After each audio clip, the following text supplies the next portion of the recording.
Hello friends, welcome to my channel.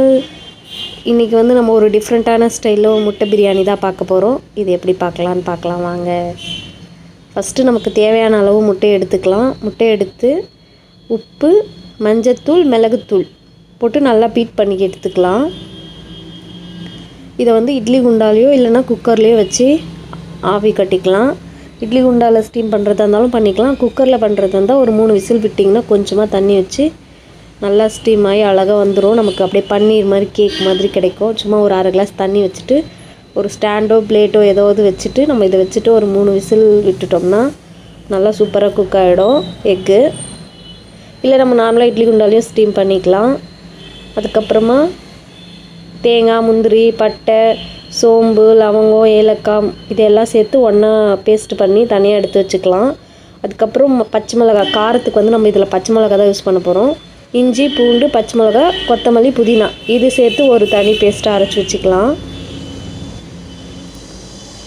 அதுக்கப்புறமா நம்ம தாளிக்கிறதுக்கு பட்டை, லவங்கம், பிரிஞ்சி இலை, கஸ்தூரி மேத்திலாம் போட்டு தாளிப்பு கொடுத்துக்கிட்டு ஒரு 2 பச்சை மிளகா போட்டுக்கலாம். வெங்காயம் நல்லா நம்ம பிரியாணிக்கு கட் பண்ணுற மாதிரி நீளமாக நல்லா கட் பண்ணிவிட்டு வெங்காயம் நல்லா வதங்கி எண்ணெய் பிரிஞ்சு வர அளவுக்கு நம்ம நல்லா வதக்கிக்கலாம்.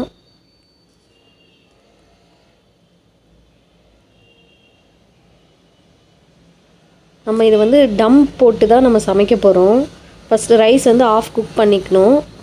அது என்ன ரைஸாக இருந்தாலுமே நம்ம ஒரு ஆஃப் குக் தனியாக வந்து குக் பண்ணி எடுத்து வச்சுட்டு அதுக்கப்புறம் இதில் போட்டு கலந்து இது பண்ண போகிறோம். பாருங்கள், எக்கு நல்லா இதுவாகிருக்கு. அதுக்கப்புறம் நம்ம பன்னீர் மாதிரி அழகாக பீஸாக கட் பண்ணும்போது நல்லா ஸ்பாஞ்சியாக சூப்பராக இருக்கும் சாப்பிட்றதுக்கு. பிரியாணியில்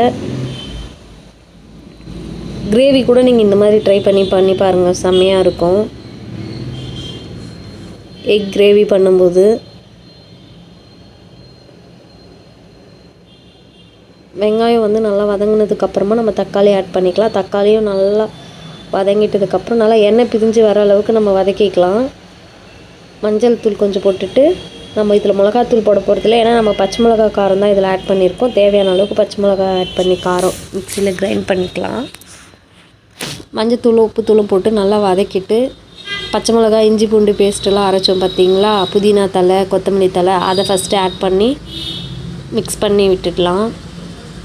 நல்லா அந்த இஞ்சி பூண்டு ஸ்மெல்லெல்லாம் போயிட்டு எண்ணெய் பிரிஞ்சு வந்ததுக்கப்புறமா நல்லா மூடி போட்டு குக் பண்ணிக்கோங்க. அது நல்லா நான் கொஞ்சம் எண்ணெய் கம்மியாக ஊற்றுனதுனால கொஞ்சம் அதை கம்மியாக இருக்குது. உங்களுக்கு தேவைன்னா கொஞ்சம் அதிகமாக ஊற்றிக்கலாம். நான் கொஞ்சம் ஆயில் கம்மியாக யூஸ் பண்ணுறேன். அதுக்கப்புறம் அந்த முந்திரி, தேங்காய், ஸ்பைசஸ்லாம் அரைச்சோம் பார்த்தீங்களா, அதை போட்டு நம்ம ஆட் பண்ணிக்கலாம். ஆட் பண்ணி இதுவும் நல்லா எண்ணெய் பிரிஞ்சு வர அளவுக்கு வெயிட் பண்ணி குக் பண்ணிவிட்டு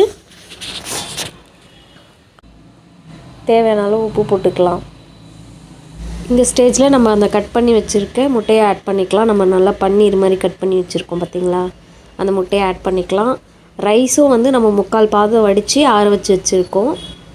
இப்போ இதை சும்மா ஒரு 2 நிமிஷம் குக் பண்ணிவிட்டு லைட்டாக கொத்தமல்லி தழை தூவிட்டு இறக்கி நம்ம வந்து ரைஸ் ஆற வச்சுருக்கோம் பார்த்தீங்களா, அதை வந்து கொஞ்சம் கொஞ்சமாக ஆட் பண்ணி மிக்ஸ் பண்ணிக்கலாம். தேவையான அளவுக்கு அந்த கிரேவிக்கு எந்த அளவு தேவையோ அந்த அளவுக்கு ரைஸை நம்ம ஆட் பண்ணிக்கலாம்.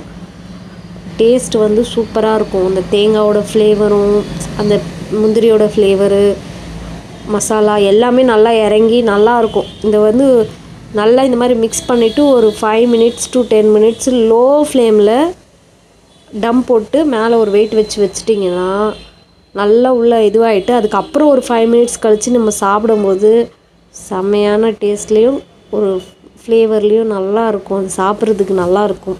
கிட்ஸ்க்கெலாம் ரொம்ப பிடிக்கும். நீங்கள் இந்த மாதிரி ட்ரை பண்ணி கொடுத்து பாருங்கள், நல்லாயிருக்கும். எங்கள் வீட்டில் வந்து முட்டை பிரியாணி நாங்கள் இந்த மாதிரி தான் செய்வோம். நீங்களும் வந்து நல்லா இந்த மாதிரி ட்ரை பண்ணி பார்த்துட்டு எப்படி இருக்குதுன்னு சொல்லிவிட்டு கமெண்ட் பண்ணுங்கள். டேஸ்ட்டும் உண்மையிலே அல்டிமேட்டாக இருக்கும். ஒரு 10 minutes ஸ்லோ ஃப்ளேமில் குக் பண்ணிவிட்டு ஒரு 5 minutes கழித்து நம்ம ஓப்பன் பண்ணி சாப்பிட்டோம்னா நல்லா சூப்பராக இருக்கும். அந்த ஸ்பாஞ்சியாக இருக்கும். எக்லேயும் நல்லா மசாலாலாம் ஊறி இருக்கும், நல்லாயிருக்கும். ட்ரை பண்ணி பாருங்கள் எப்படி இருக்குதுன்னு சொல்லிவிட்டு ட்ரை பண்ணிவிட்டு கமெண்ட் பண்ணுங்கள். ஓகே ஃப்ரெண்ட்ஸ், இந்த வீடியோ பிடிச்சிருந்தால் லைக் பண்ணுங்கள், ஷேர் பண்ணுங்கள், சப்ஸ்கிரைப் பண்ணுங்கள். பாய்.